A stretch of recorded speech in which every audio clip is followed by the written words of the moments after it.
Welcome back to another operator chat with our guest today, Shawn Fogle, out of St. Louis. Shawn was one of our very early E2 customers back in, it would have been 2022, Shawn?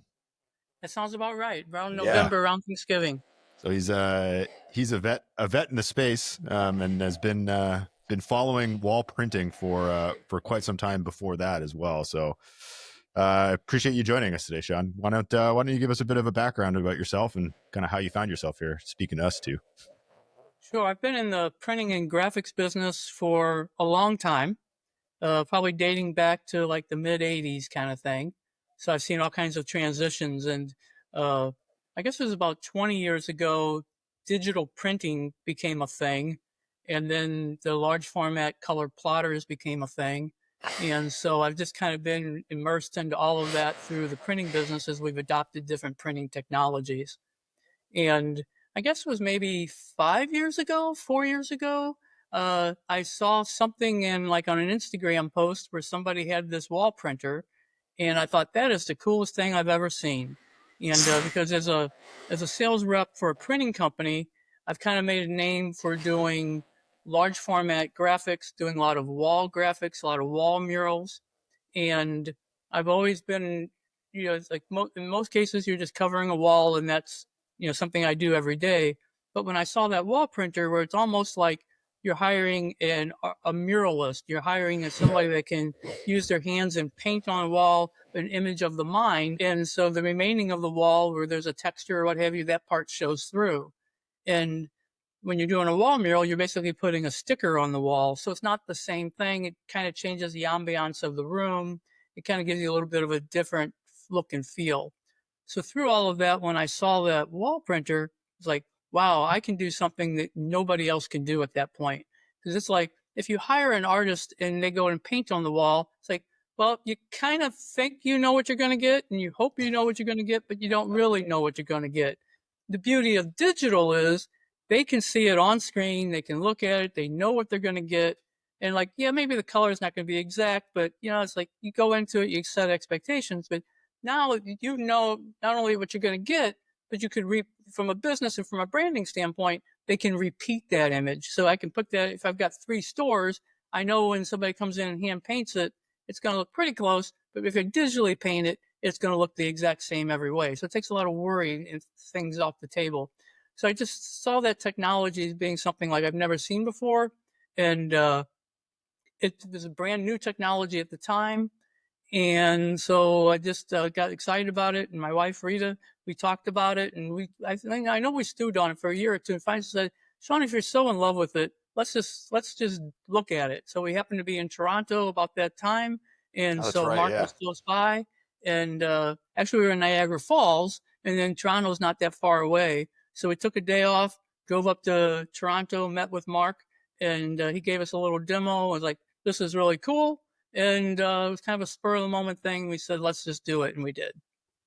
Fantastic. Well, it's super interesting that you come from the graphics space. That's fairly unique in our customer base right now, people that we've sold to. That's probably one of the first, if there's like 10 to 15 common questions that you would get, as you're making your way through this. One of the big ones is, how does it compare to what it already exists? Like when you go in, you like, who's my competition basically besides other wall printers? How does this compare to other things? Let me ask you, how does it compare in your mind, given you've done a lot of wall covering and you've been in the space for so long? Like, is there anything in particular that you think specifically differentiates it, or anything that you would sell when you're selling these things, that you would point to the ink directly to the wall system? Yeah, I think that I would try to distinguish this from what everybody else can do. That you can create a look that you can't do any other way easily. And like for example, Mark Tisdale, and your background, you've got a background where you've got a graphic, but you have the wall showing through behind that graphic, and it's kind of like a brick texture. And you really can't do that any other way other than with a wall printer or somebody hand painting it. True. And so that's the angle I think that makes this business unique compared to every sign company, every printing company, every vinyl installer, wall graphic installer, window graphic installer, car installer. Those are all the people that you're going up against from time to time. And I've become very selective. If I think something's going to be better done that way, I say, fine, do it that way. I only want to do things that I think we really excel and are unique at. I mean, you're very customer focused in your existing business, so you are presenting vinyl and the offerings that you traditionally have to customers. What kind of verbiage or wording do you try to use when you do explain the benefits of wall printing as it differentiates from your standard product line? I usually don't even have to. I just show them pictures. I say, here's pictures Yeah, of cool stuff done with the wall printer. Here's cool stuff done with vinyl. And it kind of speaks for itself. that's awesome. Yeah, picture's worth 1,000 words in that case, right?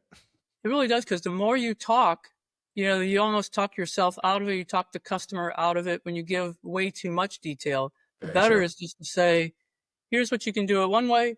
Here's a way to do it the other way. Here's the benefits on the left. Here's the benefits on the right. Then shut up.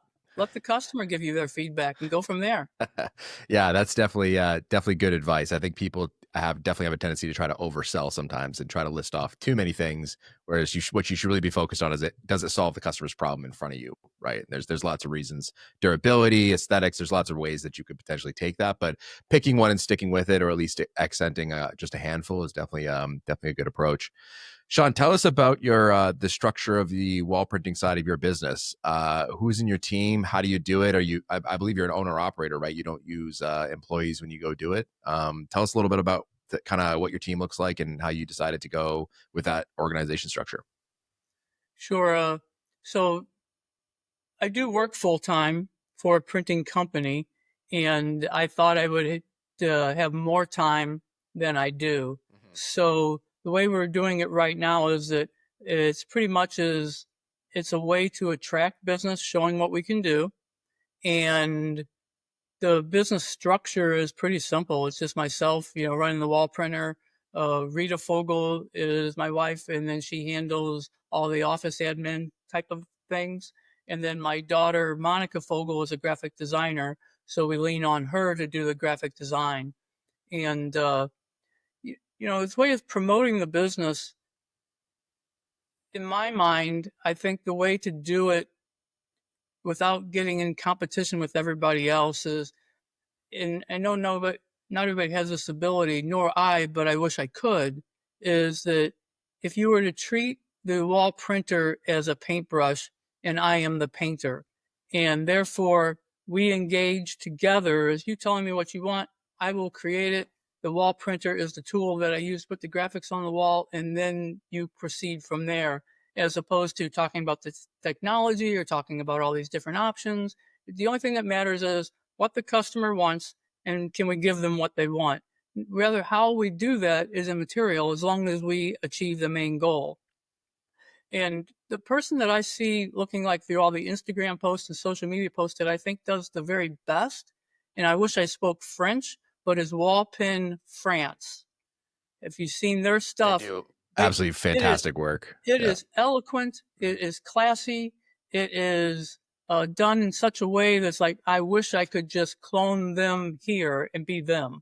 I mean, it's just, they're that good. Well, I mean, And your daughter's a graphic designer. I guess that's a fair point. I mean, if she knows how to use Photoshop, it really wouldn't be that hard to create even a fake portfolio. I mean, what's stopping you, I suppose, from making that a reality? Why don't you just mimic the design and then go sell that? yeah, if it was a full-time thing, that's exactly what I would do. So is it a You know, time discussion for you in terms of getting yeah, enough it of really a, is. It's just a time commitment thing. yeah. You mentioned that you use the wall printing as almost as a sales tool for some of the other stuff that you offer. That's a unique aspect of this that I don't think is covered a lot, and there are a few people who have the advantage of being able to do that. I was actually just on the phone with a commercial painter who said this is something that they see themselves plugging into their business, partly because they see a ton of revenue that can be generated just from the wall printing, but it gives them a reason to go and speak to their existing customers or new customers that they will then sell a lot more of their painting.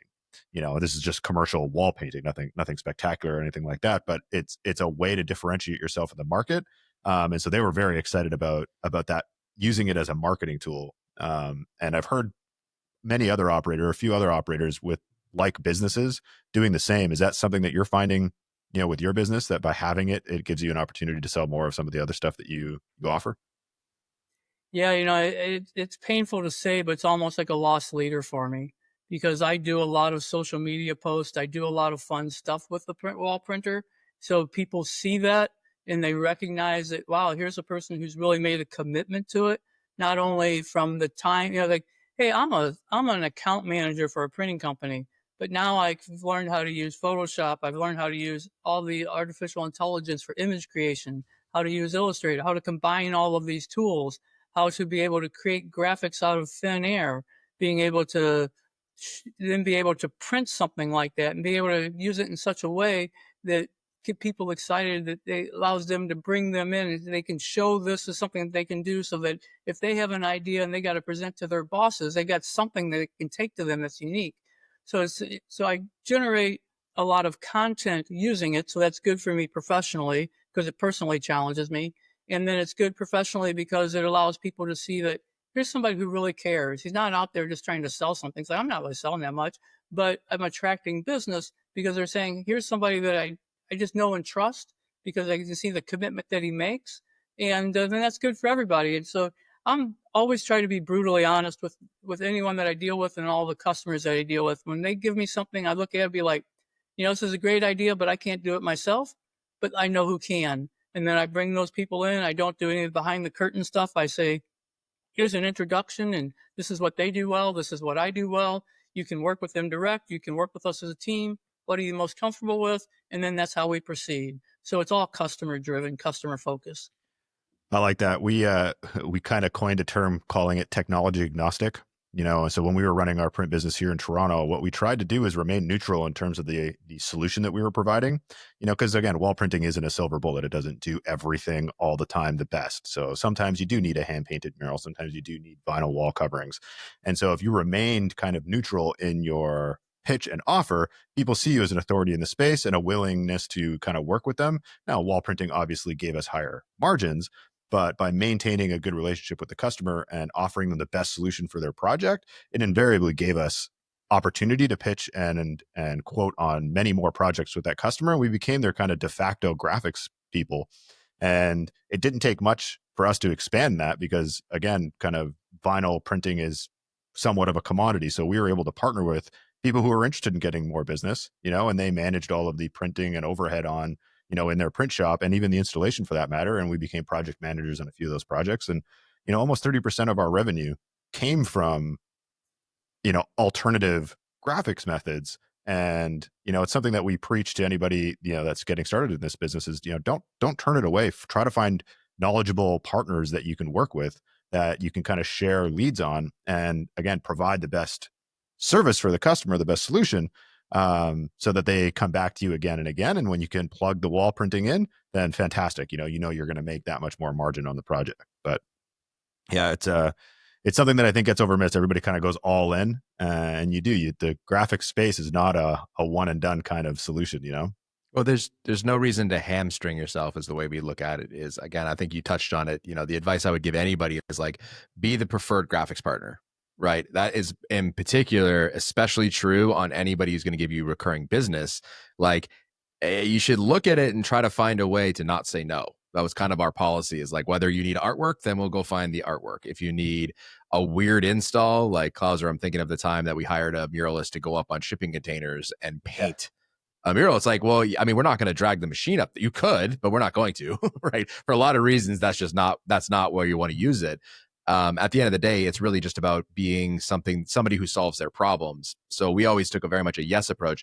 And I think the problem is, like, people don't realize that when you're educating a market in particular, and in this case, the vast majority of people don't understand, wouldn't know to search for it, let alone understand the implications of wall printing.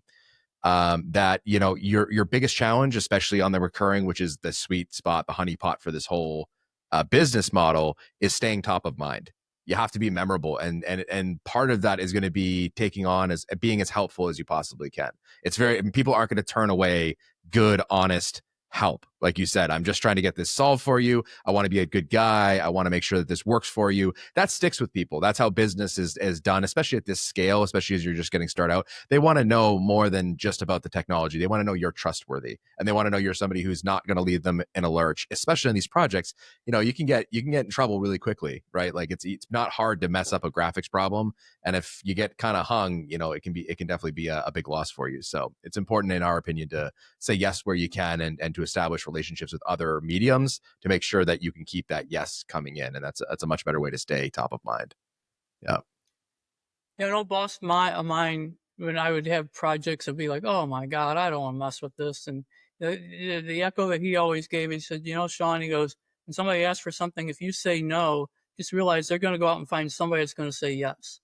And so you either commit the resources to figuring it out, and if you don't, then somebody else will. Right. And then you don't need to say anymore. It's like, okay, either I'm going to be lazy and not go any further, or I'm going to, burn the midnight oil till I figure this out. Right. And so you make a choice. There's a judgment call to be made there too, right? You gotta have a good sense of who this customer is and why they're asking and what they're capable of bringing in the future. If you say yes to everything, then it's very easy that you can get left out to dry or hung out to dry. Trying to take on projects that really aren't going to make you any money at any point in the future. But there are some key players in the space where if you happen to get in front of them and they happen to have a graphics application and for whatever reason you can't execute on it with wall printing, then you should put all your resources into solving that problem, because if you say yes, they'll come back. And that was definitely our experience. I think that's always walking a fine line, because I definitely have seen operators come in and they say, yeah, like one thing that's interesting about pitching somebody something new is like you inherit all their weird things they want done.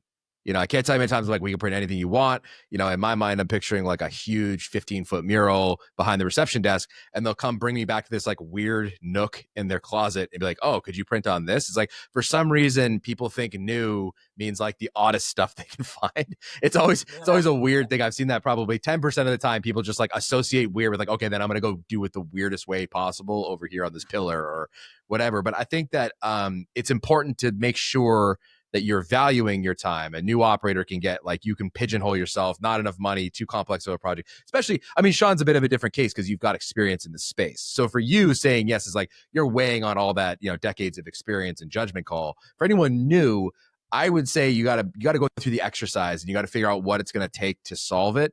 And I would honestly, I think the perfect gray area for you is to not say no. Because again, that kind of like reinforces all these problems of they're going to go find somebody else. You don't get this top of mind. You get all these things.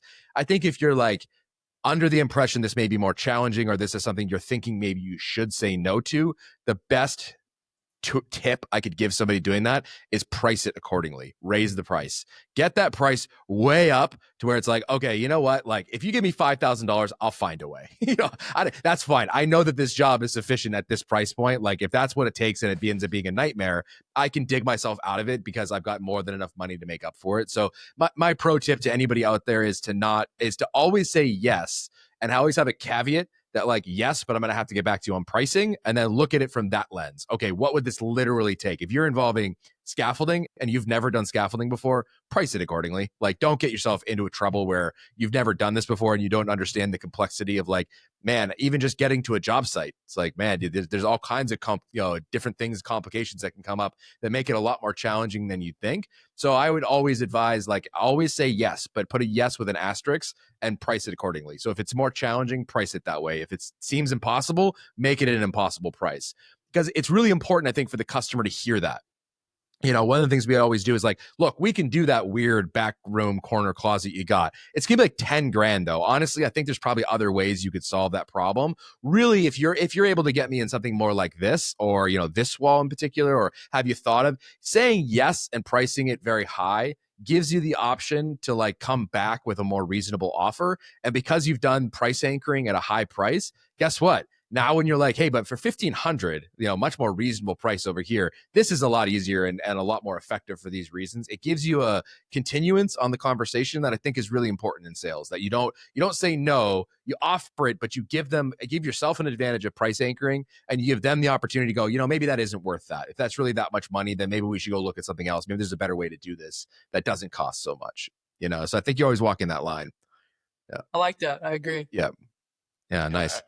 It's also there's also the question that I've asked on multiple occasions, which is, are you looking to get this done with the printer, or are you just looking to get a graphic on the wall?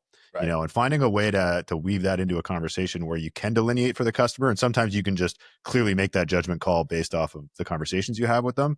But there are instances where they're like, no, this for this we're kind of hoping to use the printer because, like we said before, it has a whole bunch of marketing implications, right? We want to put this on our socials, and we love the technology, and we want to tell the story about the graphic rather than just sticking some vinyl up on the wall. And others are like, I don't care how it gets put up. I came to you guys because you seem to be the experts in the field. I just want to make sure that it's up there and it's done right. And you're like, all right, well then I can start exploring other options. We can do it with the printer, but it's going to cost like that CCAN job, that shipping container job. We quoted them like $40,000 or something, but I said I can bring in a muralist to come in and it'll be like $15,000-$17,000. I'm like, well, that sounds better for us. It gets the job done, and it works for everybody. So yeah, being able to delineate between those two is an interesting one too, because there are scenarios where it's advantageous to print because it is a compelling story. People want that content as a marketing piece too. You raised a good point. I haven't really thought about that, but that is a good point, that if you're doing for a company and you're doing a wall paint for the company, having them being able to use that as a marketing tool, because that shows that they are investing in their company, they're investing in their brand, they're investing in their customers, investing in their employees by trying to make it into a better space. We've adopted a new technology, and we just thought you'd give a glimpse into, growth that's happening at XYZ company. I never really thought about that, but that is a neat way to give a customer an added reason for wanting to use this technology. Yeah, I've even rolled that into my original sales pitch. When this is all said and done, I'll send you a Google Drive folder with all of the content that we captured on site, the time lapses, pictures of the space before and after, so that you guys can use it in any sort of publications, email, newsletters, what have you, brochures, to talk about the experience that you guys had, because this is going to be something unique for everybody, in the office or wherever you're printing. And people resonate with that. They're like, oh, that'd be great. Now I don't have to think about the media side of this. If you just give me a small, a media package, you call it a media package, it sounds really fancy. That's and good expensive. branding. Let's write that one down. I like that. The media package as an after sale. Yeah. It's a great kind of add-on to get people over the finish line on the sale. Everybody's got the same problem online, right? It's like, how do I get people to care about HVAC? Right? We just did a print for HVAC. It's like, gotta be honest with you, whatever nuances are in that industry, I just really want my AC to work. I mean, at the end of the day, I'm sure it's important. It's a huge industry. I'm not denying all those things, but it's like, yeah, of the 5 major companies that do it in my area, I'm not sure I really care which one's which. So it's funny that like simple little things like that, because it gives you this cachet of being tech forward. And it's funny how much that actually sticks with you when you're making an arbitrary choice. Those kinds of little details can make a big difference, right? And that's why you see them spend so much money on marketing and branding, is because it's like, well, why you guys versus everyone promises quality. I hope it's quality. I mean, what are you promising if it's not quality? What does that really say about you? No kidding, right? So it's like, it's funny. It gives you another avenue to kind of pitch it, which is like, this is we associate ourselves with this kind of technology. We're forward thinking. We like the brand that we've put forward, and we have kind of a unique ambiance, and that doubles within the team as well, right? It's like that creates a whole different look and feel in the space, and it does it in a very unique way. People will go home and talk about, wow, at work, you wouldn't believe this thing that came in. They did this mural, and it's fantastic. So wherever you can spread the love on this idea is like as much as humanly possible. And again, can't stress it enough. I think it's a big miss on most people's part, because projects are so intense, especially when you're first starting with the printer, of like just trying to make sure you have all your tools, and you measure 16 times and you print once to make sure that goes well. And even then there can be challenges that arise, even if you did everything right, as I'm sure we'll touch on that they miss the follow-up. They miss that, like, actually, like, probably a third of your work happens after you're done the job, of like reigniting with them, getting the content on them, pushing it, following up, upselling. There's a whole contingency of things that even when you're done with that print and paid for, you should be going back and doing as much as you can to keep that relationship going. Because again, the challenge here is top of mind, in e-commerce language, they call that the lifetime value of the customer. And I think that that's one that is missed more often than not in this space, is because you're so exhausted by the time you're done with it. It's like you feel like you've done everything. It's like you really got to go and squeeze every last drop out of that relationship, because it kind of costs you a lot to get there. You really got to get the most out of it. And you'd be shocked at how often we come back and upsell the same space. Right. Most of the time we do, but that, it does come with a specific follow up to saying, this is not done just because we finished the mural. Right. Yeah. I was having a conversation with one of the guys on our team yesterday. Mark, you and I haven't even chatted about this, but keeping the customer on the hook and giving them a reason to engage and get a mural printed. There was this great idea, and this is like a real juicy nugget of a tip for anybody in the wall printing space. But if you add a QR code and you give them an affiliate link to that QR code, so anybody who purchases a graphic based off of that QR code, your original customer gets a 10% commission on it. So it's a mural that makes you money. Oh, I mean, right? That even sounds good, Klauser. I like that. A mural that makes you money. Yeah. And so people who have like spaces with a lot of eyes, it'd be worth it for them to be like, all right, well, you can put the QR code, someone will scan it. It'll take them to your print business page. And if they engage, you'll know that where they came from based off of, all the fancy tracking that you can set up.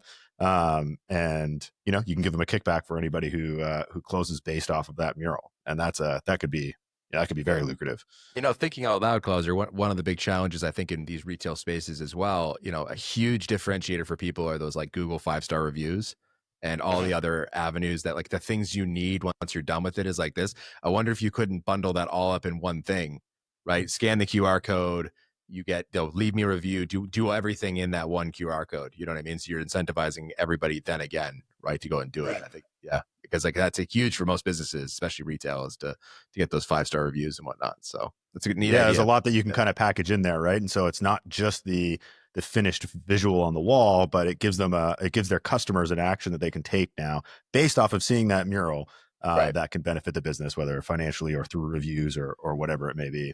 Interactive wall murals. It's a great idea. Yeah. I love that. It's the wall mural that just keeps going. Yeah. It's like giving birth when somebody scans it to the next one. Exactly. It doesn't cost you anything either, right? It's like, it's just once it's done, it's there. Everybody can wait. Yeah, no, I think that's a fantastic idea because, typically an artist will always sign his work. Right. Obviously, every painting has somebody who signs for it most of the time. If you do a wall mural and you put a QR code on, and then for that customer, you could say any referrals that come through that, then they would get some sort of rewards program. Yeah, the signature is only benefiting the artist, which I think is great, right? You want to make sure that you can promote your brand and everything. But if you can give the customer a reason for you to put your signature and your QR code on, like, my God, does that make the sale sound a lot more appealing? Yeah. Great. All right, Shawn, well, let's shift gears here a little bit and let's talk about your experience in the wall printing space. So has it been a part-time thing for you the entire time? I know that you've kind of toyed with the idea of going full-time with it. Tell us a little bit about that. Like, what's your sort of monthly look like how, and then in that, maybe talk about a few of the jobs, if you can think in recent memory of like some of your favorites or ones that presented challenges, or just kind of give us a little bit of what's it been like running the business, and where do you see yourself going? Yes, I run the wall printer probably 2 to 3 times a week, something along those lines. Nice. I have it set up in the studio, so I'll if there's the hockey team's doing great, then I'll create something with a hockey graphic to that. I'll print it, I'll make some videos of it, and then I'll post that and talk about it. So I'm doing that pretty much on a weekly basis. As far as commercial work is concerned, that's a different story because I just don't have the time. So right now I'm just using that to make sure that everything's operational, keeping my skill set sharp, making sure that the printer stays sharp. If there's any problems, I can identify it before I'm going to a customer location, and that's it. So some of my favorite jobs that I've done is we did one for a company called Candle Fusion. They've got a retail store that people come in and they custom make their own candles. They say, I like the smell of amaretto. I like the smell of coffee. So you can make a candle that when you burn that gives you that aroma. And so he's got a couple stores. We printed graphics that said, we're in St. Louis, so he would say, buy local, thank you for buying local. So he's got a little graphic that does that. He wanted some graphics that was up about, it was like 9 feet in the air that went to like 10 feet in the air. So when we bought the printer, we bought everything you could buy. So we've got the giant extensions that we can go up really high. And it was kind of neat because for an installer to get up there and do that, they'd have to put up scaffolding or baker's racks. And, it's kind of dangerous. Where here we were able to stand on the ground, push the button, and let the printer go up to the 11 feet high, and didn't have all that aggravation that somebody would if they would bring in all those tools. So those have been some of my favorite projects that we've done. Nice. Yeah, that sounds fantastic. It's too bad we don't have scratch and sniff ink yet. That would be cool. Yeah. Yeah, the amaretto coffee sounds quite nice. Yeah. You can use one of those right now. So you've got it part-time. It sounds like it's a fantastic marketing tool for you for a lot of reasons. Again, we call that the tip of the spear. It kind of engages people in a unique way. Where do you see it going from here? Do you ever see any big projects on the horizon? Anything in the future that you think would be maybe larger in scope, or something that would take you? Obviously, it's going to stay part-time for the next little while, but anything that's significant that's coming up, or anything you've been thinking about for getting some bigger business? Yeah, I'm kind of torn and going a lot of directions with that, and so I'm really on the fence. I think my ideal situation is that I would find someone that could operate the printer full time, and that I would be the coach for them. Nice. And I can be the salesperson, and I would continue like I do now. If I see something that fits, I direct it to that direction, and just kind of pursue it that way, because I just don't have the time to go out and it takes time. One of my favorite quotes is from Mark Tisdale when somebody says, "How long is this going to take?" And it's like, ooh, so Mark was kind of cut to the chase and makes it real easy. It's either probably going to take about a half a day or it's going to take all day. Yeah. And that's something that people can see it and understand. And it's really true, because you've got some setup time, you've got testing time, you've got print time, you've got takedown time. And that really kind of makes it simple. So for me to lose a half a day or me to lose a full day when I've got a full-time job, it's like, gosh, that's a hard pill to swallow. Sure. If I can find someone they're excited to spend a half a day or a full day, and they've got the time to do that, and somebody that I trust, I'll probably move in that direction. Just haven't found the right person yet. I think that's a great plan. It's what we do, right? Like Liam the Great, our operator in the back shop, he just knocked out close to a $10,000 job. Took him 4 days. And like what we have found the best way, I mean, and I stand by this has worked great for us, is we do 50% commission after costs. And it really incentivizes them to get some more work done. It's incentive to get upsells while they're there, right? And then he wants to knock that out as fast and effectively as possible and then get back. And, I mean, he was clearing $4,000 on that job, and so were we. And so you look at that, it's like, well, that's a pretty incredible asset when you think about all parties involved. It's way too high of a price tag, I think, for him to want to invest personally in, younger guy, that kind of thing, right? Like they're definitely not going to he's not going to take out a mortgage on a piece of equipment like that. So we enable him that opportunity. We've given him the infrastructure to take the equipment, go and execute on these jobs, and we just split the costs. He had to stay there a couple nights. We just took that off the profit and then split it. Everybody, I think, was incredibly happy. He got paid very well. This is a amount. The margins, once you get down to it, it's an amount of money that I don't know how else you would command for that much time. Right. And I think if you balance, like, it's stressful, but if it's your full-time thing, it's really, I mean, there's a lot worse jobs out there. There's a lot more, like, you look at the guys in the blue collar, guys in the trades, like, that's real work. Yeah, you got to carry the machine in, you got to set it up, and you got to pay attention. But you're not up on a ladder or crawling through an attic or really doing road work. I mean, you look at some of these trades, it's like, man, you're really working. Your body's getting beat up. This is a very light version of that. I think so. This is fun. Yeah, I mean, it's fun. Agreed. You're creating artwork. You're creating experiences. Totally. You're creating a buzz. People are asking you questions. I can't believe that this actually works. Yeah, it's totally exciting. I light up when it comes into the technology and the ability of what you create. All right, Shawn. There's no other way to do it. Let's do this. Let's turn this into a little bit of a pitch. You're in the St. Louis area, right? So anybody who's around there, like, I'll give you my assessment of what it is that we were looking for and see if this fits for you. Because for us, it was always about getting, young guys who are a little bit like, they've been like sort of 25. They've been through enough work. They've worked. They know how to show up on time. They know basically, do you know what the word professional means? If you know what the word professional means, or you're starting to like creep in that way, that's right when you find out that like you're aiming for middle management, and you're starting to think, maybe I want to do my own thing. Maybe I'm a little bit more creative. I like working with my hands. I like doing project-based work. Like, we're looking for that 25 to 30-year-old that just is even part-time, looking for a way that they can make. I mean, if you look at the way we price our jobs, they're definitely north of $100 an hour, like easily, if not way more. Again, that way more for this previous job we just paid Liam for. He was clearing, I think, three or 400 by the time he was done. We want you a little bit technically minded, and we want you to be able to own the projects. And as such, we will pay you accordingly. And the way that we do the commission is 25% comes with the sale, because we want them actively selling. It's like, go out there. If you can find business, we'll pay you more, right? Because for us, it's all on the take. As long as that machine's working, it's printing, and you pick it up from the shop and deliver it back when you're done with it. It's fine by me. You can almost set your own price for all I really care, because, you're the one doing the work. So 25% of the commission comes from the sale. The other 25% comes from the execution of it. Right. And we have found that, especially with Liam, and again, we'll have to get him on here. And you're more than welcome to reach out to him directly, Shawn, and chat about his experience. We'll get him on here to talk about what that's been like for him to kind of do some of these prints. And they come relatively easily. It's not a full-time thing for him. We've got him running around a million different directions back here, right? All kinds of stuff we got him doing. He's been doing, he's kind of our everyman right hand. He's certainly my right hand man on a lot of our projects, and he still fits it in all the time. He's pocketing an extra. I mean, if the past couple months are any indication, he's been doing like $2,000 to $4,000 a month easy, and that's like 1 or 2 days of work. Like, you think about the implications of that. That's pretty significant to most guys in that age group that are around that point. So yeah, I mean, do you mind if we share your St. Louis area? Like, do you want to give this? I mean, I think you seriously should consider putting a job posting in and seeing what comes. That's always my recommendation if you're leaning this way, is put it out there. And like, part of the challenge of that posting is thinking through what you want and how you're going to pitch it, right? And for us, what the hell did I call it?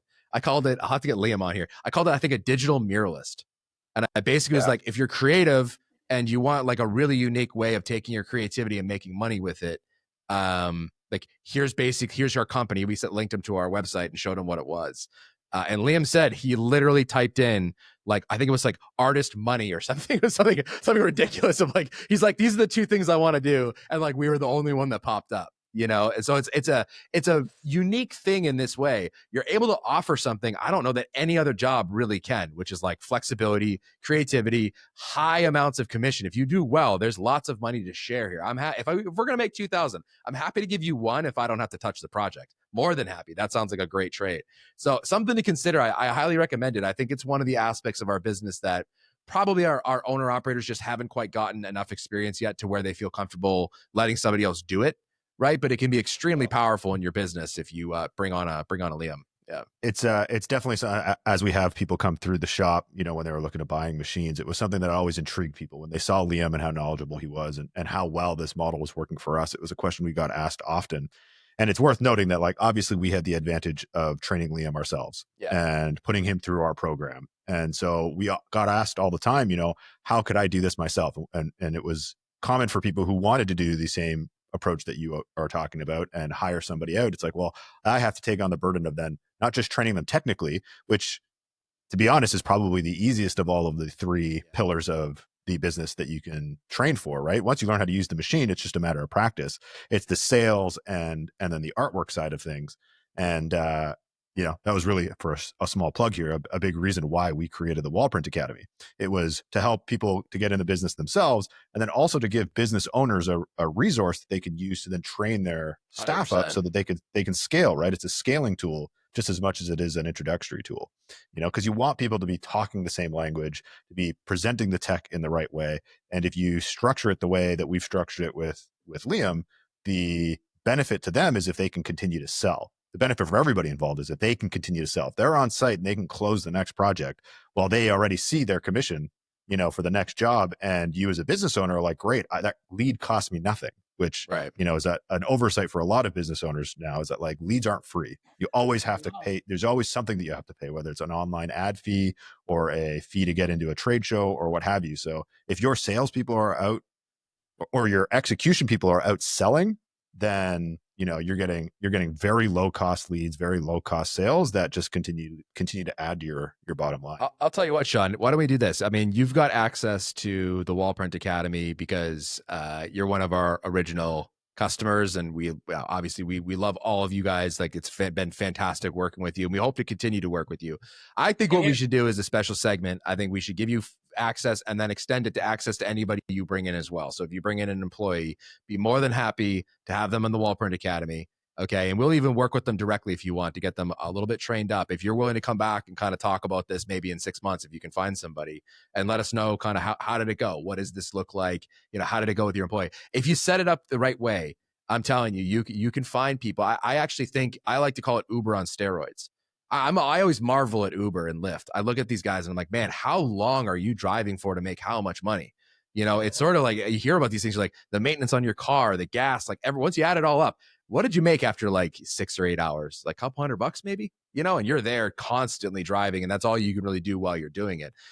We have a couch in our back shop because when Liam's doing big prints, like, dude, you just sort of have to watch it every 15, 20 minutes. You don't really need to be actively doing anything, right? So he can kind of do whatever he wants on his phone and whatnot.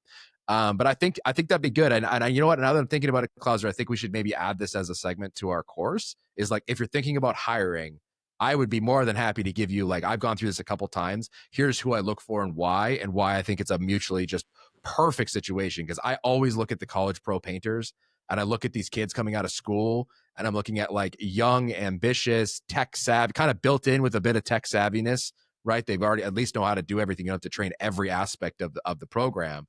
I think if you were to do that, you could have multiple guys, hey, you want to make $500 this weekend? I've got a print for you. Right. I think you could put it out to a group. You could say like you got 4 or 5 friends that are looking for summer work. I always thought if I had this when I was in summer, there's no way I would have done lifeguarding. I would have been all over this. Right. And you can get those friend groups that break nicely into operations and sales. There's always you don't really want your sales guy going out there and executing. We got lucky. Liam is definitely he's a day walker. He can definitely do both, but I don't know that I would necessarily pin it to one. I think that's a harder find.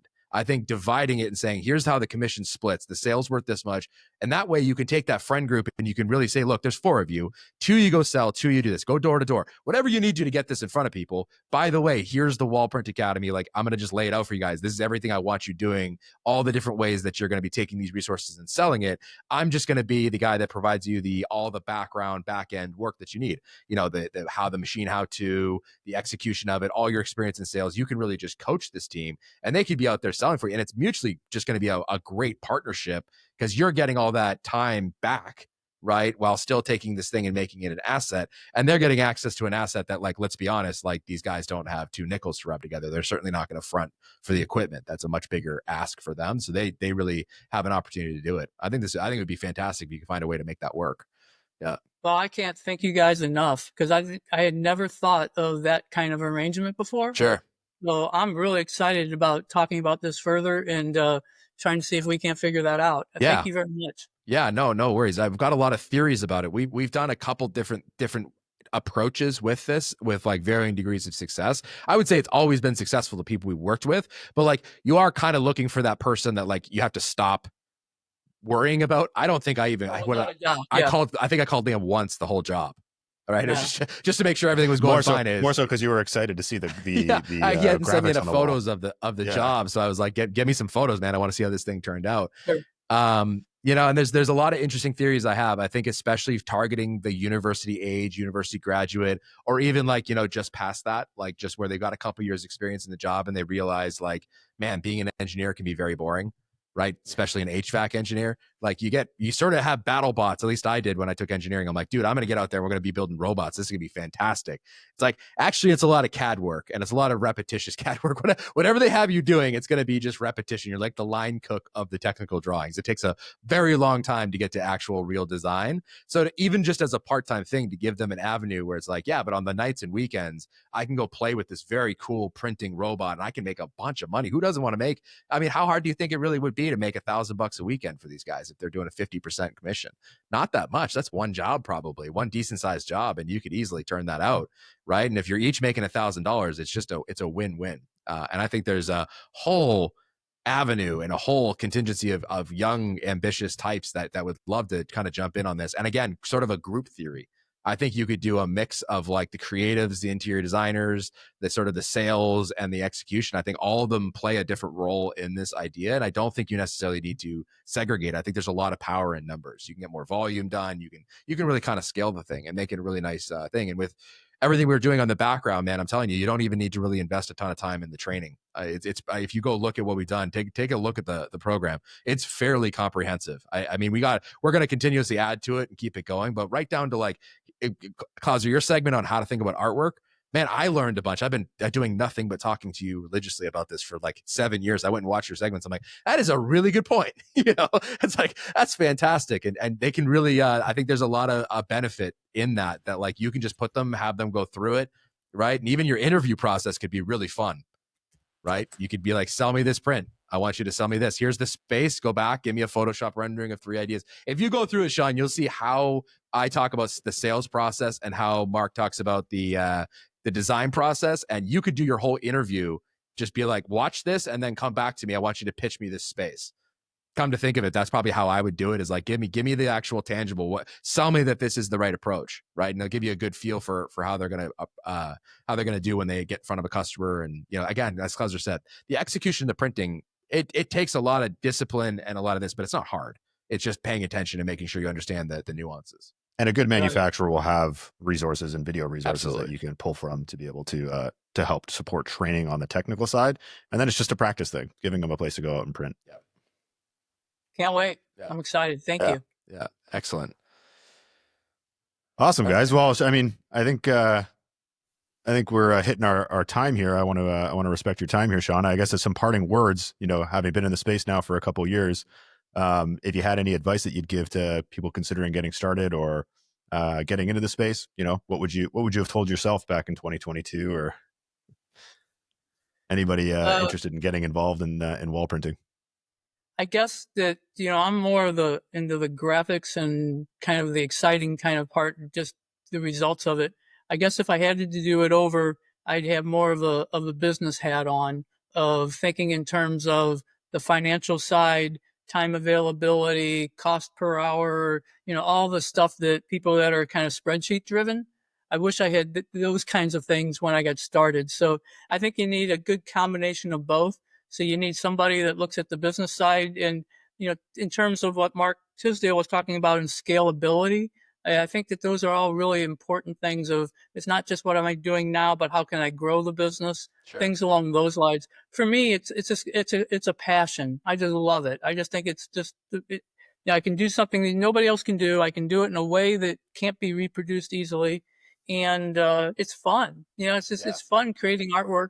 If you'd like that kind of thing, maybe if you don't, it's not your thing, but just having a passion, I think that's contagious, and that kind of, it helps sell itself, and it sells when you're not there.